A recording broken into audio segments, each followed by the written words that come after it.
মৰমৰ শিক্ষাৰ্থীসকল, আজি আমি অনুশীলনী 12A ৰ কুৱেশ্যন নম্বৰ 9 কৰো। আমাৰ কুৱেশ্যন নম্বৰ 9ত কেইটামান চিত্ৰ দিয়া আছে। তাৰে কুৱেশ্যনটো এনেকুৱা ধৰণৰ, তলৰ চিত্ৰবোৰৰ ছাঁ দিয়া অংশবোৰৰ কালি উলিওৱা আৰু জোখবোৰ দিয়া আছে মিটাৰত। মই চিত্ৰটো তোমালোকক আঁকি দেখাইছো। তোমালোকক প্ৰথমতে 1 নম্বৰ এ কাৰণে তোমালোকক এটা চিত্ৰবোৰ সদায় তোমালোকক মই আগতে কোৱাৰ ধৰণে স্কেল পেন্সিলেৰে আঁকিবা। এনেকে এটা আয়ত দিয়া আছে, তাৰ ভিতৰত আৰু এটা আয়ত ক্ষেত্ৰ দিয়া আছে। সিহঁতৰ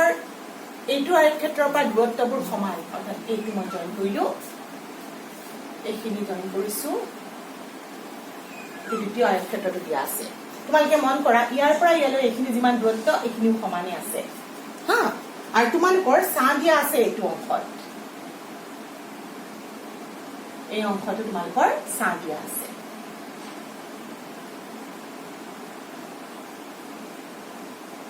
লগতে চিত্ৰটো তোমালোকক আৰু কিছুমান অংশ দিয়া আছে। সেইখিনি হৈছে এইটোৰ জোখ হৈছে 6.8 মিটাৰ, মাজৰ অংশটোৰ জোখ দিয়া আছে 5.8 মিটাৰ, সাইডৰ এই অংশটোৰ জোখ দিয়া আছে 4.2 মিটাৰ। এতিয়া তোমালোকৰ উদ্দেশ্য হৈছে এই চিত্ৰটোৰ এই ছাঁ দিয়া অংশটোৰ কালি উলিয়াব লাগে। এতিয়া মই প্ৰথমতে কি কৰিম, এই চিত্ৰটোৰ নাম দি লওঁ। নামটো দি লৈছো, ধৰা হ'ল মই এইটো ABCD, এই বিন্দুকেইটাৰ নাম দিলো, আৰু মাজৰ বিন্দুকেইটাৰ নাম দিছো ধৰা EFG আৰু H। এতিয়া তোমালোকে চোৱা, ছাঁ দিয়া অংশটোৰ কালি উলিয়াবৰ কাৰণে তোমালোকে যদি প্ৰথমতে এই ডাঙৰ আয়তটোৰ কালি উলিয়াই লোৱা আৰু তাৰপিছত তোমালোকে সৰু আয়তটোৰ কালি উলিওৱা, ডাঙৰ আয়তৰ কালিৰ পৰা এই সৰু অংশটো বাদ দি দিলে তোমালোকৰ যিখিনি অংশ ৰখি যায় সেইখিনি হৈছে ছাঁ দিয়া অংশৰ কালি। এতিয়া ডাঙৰটো যিহেতু এটা আয়ত ক্ষেত্ৰ, তাৰ তোমালোকৰ DC বাহুৰ জোখ দিয়া আছে, গতিকে আমি জানো যে AB বাহুৰ জোখ একেই হ'ব, বিপৰীত বাহু সমান আৰু সমান্তৰাল আয়তৰ ক্ষেত্ৰত। গতিকে এইডাল বাহুৰ জোখ আৰু এইডাল বাহুৰ জোখো একেই হ'ব। গতিকে আমি ABCD আয়তৰ কালি উলিয়াব পাৰিম দিশ পূৰণ প্ৰস্থ দি, হ'ব। তাৰপিছত চোৱা, তোমালোকৰ EFGHৰ কালি উলিয়াবৰ কাৰণে এই বাহুটোৰ জোখ, GHৰ বাহুৰ জোখ দিয়া আছে 5.8। তোমালোকে এতিয়া এই প্ৰস্থটো এডাল বাহুৰ জোখ জানিলেই হৈ যাব, কালি উলিয়াব পাৰিবা। এতিয়া তোমালোকে চোৱা, অংকটো চিত্ৰৰ পৰা কৰিবা, আৰু চিত্ৰত মই তোমালোকক কৈছিলো ইতিমধ্যে এইখিনি দূৰত্ব এইখিনি সমান। গতিকে তোমালোকে এই ডাঙৰ বাহুডালৰ পৰা এই সৰু বাহুডাল পাবলৈ মন কৰাচোন, সিহঁতৰ ডিফাৰেন্সটো, পাৰ্থক্যটো কিমান? 1 মিটাৰ। 6.8 minus 5.8, 1 metre difference. গতিকে এইডাল বাহুৰ জোখ যদি 4.2 হয়, তেনেহলে তোমালোকৰ GF বা H ৰ জোখটো কিমান হ'ব? 4.2 মাইনাছ 1 মিটাৰ, অৰ্থাৎ এইখিনিৰ জোখ হৈ যাব তোমালোকৰ 3.2 মিটাৰ। গতিকে তোমালোকে সৰু আয়তটোৰো কালি উলিয়াব পাৰিবা, হয়নে? চিত্ৰৰ পৰা দেখিছো। গতিকে আমি প্ৰথমতে চিত্ৰৰ পৰা কি কি পাইছো উলিয়াই লওঁ।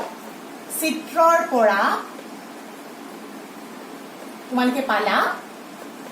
AB সমান DC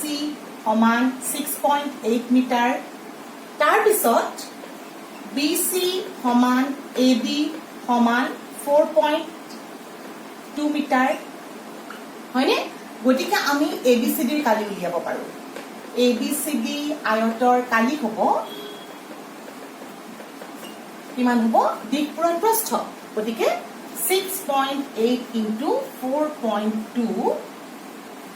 বৰ্গ মিটাৰ। পূৰণ কৰি চাওঁ কিমান হ'ব? 6.8 ইনটু 4.2, 8 গুণ 16, 6 হাতে গ'লে, 6 দুগুণ 12, 1 1 13, 8 4 গুণ 32, 2 হাতে গ'ল 3, 24, 25, 26, 27, 6 5 8 2, দশমিক বিন্দু দুটা থাকিব, অৰ্থাৎ এইটো মান পালো আমি 28.56 বৰ্গ মিটাৰ। এই অংশটো তোমালোকে কালি পালা, ABCDৰ কালি।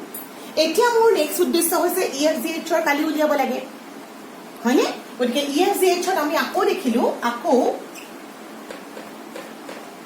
EFGHৰ কালিৰ কাৰণে তোমালোকে দেখিলা যে HG সমান EF সমান 5.8 মিটাৰ। এতেকে তোমালোকে চিত্ৰৰ পৰাই কি পাবা? এতেকে তোমালোকে এইটো পাবা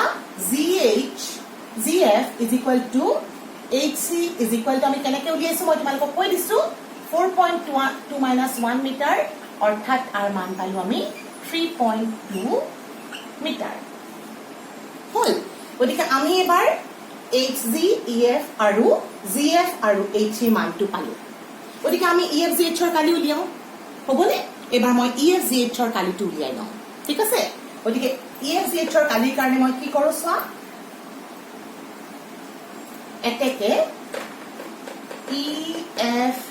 GH ৰ কালি মোৰ কি হ'ব মান দুটা যোগ কৰি দিয়া তাৰ মান হৈছে 5.8 into 3.2 বৰ্গ মিটাৰ আকৌ মই পূৰণ কৰি চাওঁ ৰিজাল্টটো কি হয়নো 5.8 into 4.2 5.8 into 3.2 8 দুগুণ 16 6 হাতে গলে 5 দুগুণ 10 11 8 দুগুণ 24 4 হাতে গল 2 15 16 17 অৰ্থাৎ 6 5 আৰু এফালে মই পালো 8 2 একক 8 5 দুগুণ 15 16 17 এটো পালো 18 দশমিক এটো ৰিজাল্ট পালো 18.56 বৰ্গ মিটাৰ গতিকে আমাৰ উদ্দেশ্য হৈছে সাদিয়া অংশৰ কালি উলিয়াব লাগে তোমালোকে মনত ৰাখা দেই এবিসিডি কালি পাইছো 28.56 বৰ্গ মিটাৰ গতিকে মই সাদিয়া অংশৰ কালি কি পাম হেতু আমি লিখি দিও এতেকে সাদিয়া অংশৰ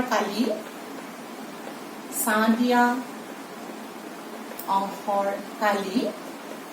কি পাবা তোমালোকে চিত্ৰৰ পৰা ABCD ৰ কালি বিয়োগ EFGH ৰ কালি তোমালোকে ডাঙৰ কালিটোৰ পৰা সৰু কালিটো বিয়োগ কৰি দিয়া মনত আছে নে 28.56 minus 18.56 একক হল বৰ্গ মিটাৰ বিয়োগ কৰি দিও দশমিকৰ 0 0 0 10 দশমিকৰ পিছত 0টো আমাৰ মিনিংলেছ গতিকে আমি কিমান পালো ৰিজাল্টটো 10 বৰ্গ মিটাৰ গতিকে চিত্ৰৰ পৰা তোমালোকে কেনেকৈ কালি উলিয়াব লাগে নিশ্চয় ধৰিব পাৰিছা প্ৰথম অংকটো মই আৰু এটা কৰি দিছো বাৰু তাৰপিছত তোমালোকে 3 নম্বৰ অংকটো নিজে কৰিব পাৰিবা হ'ব মই আৰু এটা চিত্ৰ কৰি দিছো বিটো কৰি দিম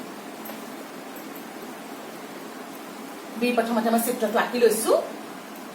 তোমালোকে মন কৰিবা মই বাৰে বাৰে কৈছো চিত্ৰবোৰ সদায় তোমালোকে পেন্সিল আৰু স্কেলৰে আঁকিবা মই বি নম্বৰৰ চিত্ৰটো আঁকিছো বি নম্বৰৰ চিত্ৰটো তোমালোকৰ বাহিৰত এটা আয়ত ক্ষেত্ৰ দিয়া আছে তাৰ পিছত তোমালোকৰ এবাৰ নেক্সট ডায়াগ্ৰাম খিনিৰ অংশটো এনেকুৱাতে দিয়া আছে এইখিনি দূৰত্ব এইখিনি সমানকে দিয়া আছে তাৰ পিছত তোমালোকৰ চাহ দিয়া অংশটো হৈছে এইখিনি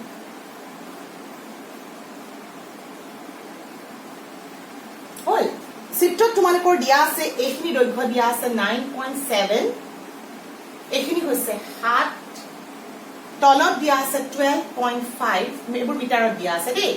এম লিখি দিছো মিটাৰৰ কাৰণে আৰু লগতে তোমালোকৰ এইখিনিতে মাজত এটা দৈৰ্ঘ্য দিয়া আছে এইখিনি হৈছে 3.4 মিটাৰ চিত্ৰটো নিশ্চয় তোমালোকে ধৰিব পাৰিছা মই আকৌ এবাৰ চিত্ৰটো বুজাই দিছো মই এইখিনি মচি লৈছো ওকে চোৱা তোমালোকক চিত্ৰটোত দিয়া আছে এইটো মই নাম দি ললো বাৰু A B C D E F G H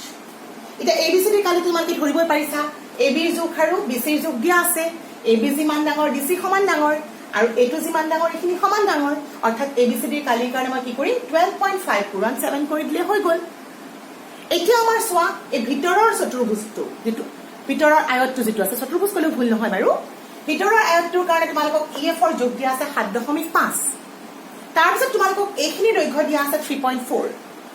গতিকে তোমালোকে এই দৈৰ্ঘ্যখিনি উলিয়াব পাৰিবা এইখিনি ইয়াৰে ছপাই আনাছিল এইখিনি হৈ যাব নাই তাৰমানে তোমালোকে ভাবিব পাৰা এই অংশটো হ'ল 3.4 গতিকে মুঠ দৈৰ্ঘ্য এই গোটেইডাল হৈছে 7 তাৰ পৰা যদি 3.4 বাদ দি দিয়া বাকি অংশ হৈ গল তোমালোকৰ GF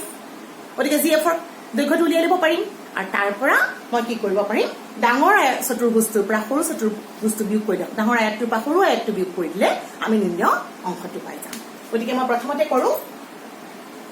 AB চিত্ৰৰ পৰা পৰীক্ষাত এনেকুৱা প্ৰশ্ন আহিলে সদায় চিত্ৰটো আঁকি লবা দেই কোৱেশ্চন পেপাৰৰ পৰা তোমালোকৰ বহি চিত্ৰৰ পৰা AB সমান DC সমান 12.5 মিটাৰ আকৌ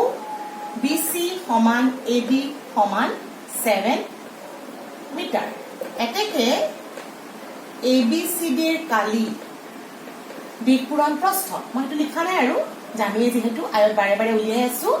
12.5 into 7 একক হল বৰ্গ মিটাৰ পূৰণ কৰি চাও 12.5 into 7 7 5 গুণ 35 ৰ 5 হাতে গল 3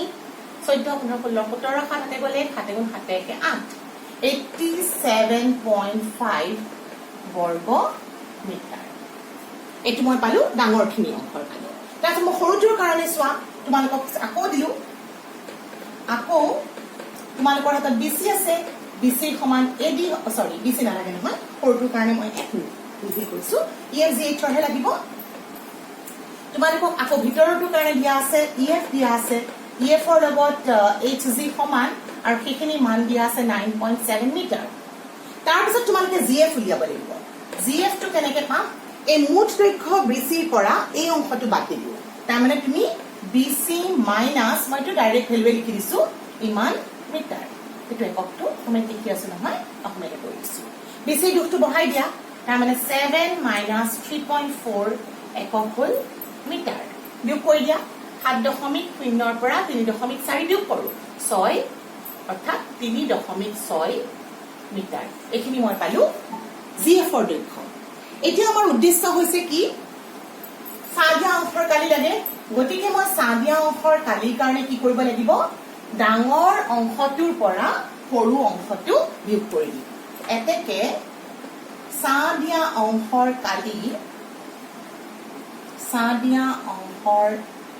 কালি কিমান পাম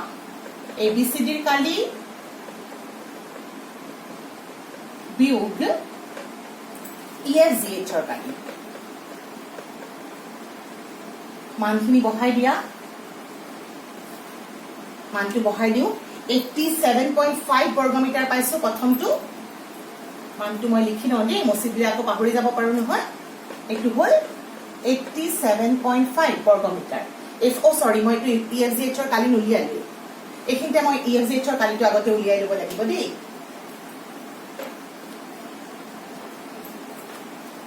EFGH ৰ কালিটো উলিয়াই লওঁ EFGH ৰ কালি কিমান হ'ব 9.7 into 3.6 বৰ্গ মিটাৰ পূৰণ কৰি চাও